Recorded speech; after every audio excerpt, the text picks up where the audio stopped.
Huminatawad ang tagapagsalita ng Presidential Anti-Organized Crime Commission o PAOC na si Winston Casio matapos ang pananampal niya sa isang Pilipinong empleyado ng sinalakay na BPO company sa Bataan.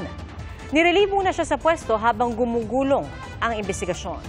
Saksi, si Salima Refran.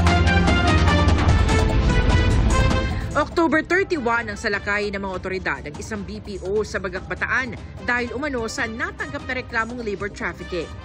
Sa gitna ng operasyon, nangyaring insidenteng ito sa loob ng klinik ng kumpanya. Kinakausap noon ni Presidential Anti-Organized Crime Commission o PAOC spokesperson Director Winston Casio ang isang Pilipinong empleyado.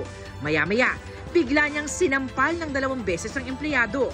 Kinausap pa niya ito uli, saka muling sinampal. Ang video nakarating na sa pamunuan ng PAOC at tinanggal muna si Casio bilang spokesperson ng komisyon para bigyang daan ang investigasyon. Under administrative suspension ngayon si Casio hanggang sa matapos ang investigasyon ng PAOC. Maaari naman daw maghain ng reklamo ang lalaki sa video para paharapin dito si Casio. Bagong insidente sa klinik, mainit na ang tagpo sa cafeteria.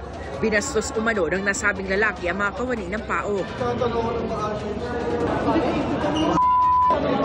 Umamba na noon si Casio.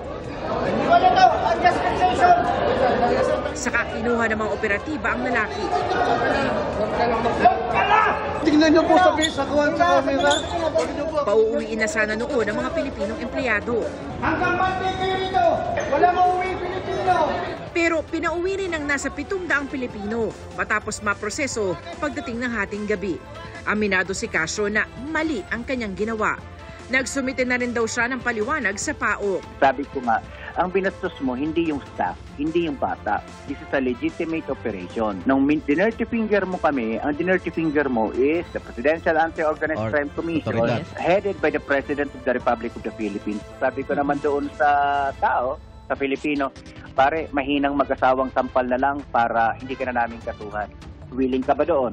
Unjust fixation or mahinang mag-asawang sampal. Pero at the end of the day, I still apologize. That is erroneous on my part. Dapat po, inuloy ko na lang yung kaso. Sa isang pahayag, muling humingi ng tawad si Casio at sinabing huwag daw sanang i-associate ang kanyang nagawa sa PAOC. Handa raw siyang harapin ang anumang administrative measures na ipapataw sa kanya ng komisyon.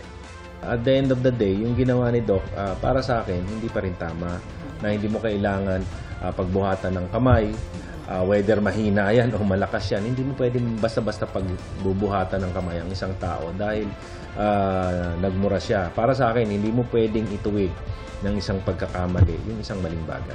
Patuloy na kinukuha ng GMA Integrated News ang panig ng Central 1 Bataan. Para sa GMA Integrated News, ako si Salima Refran, ang inyong saksi.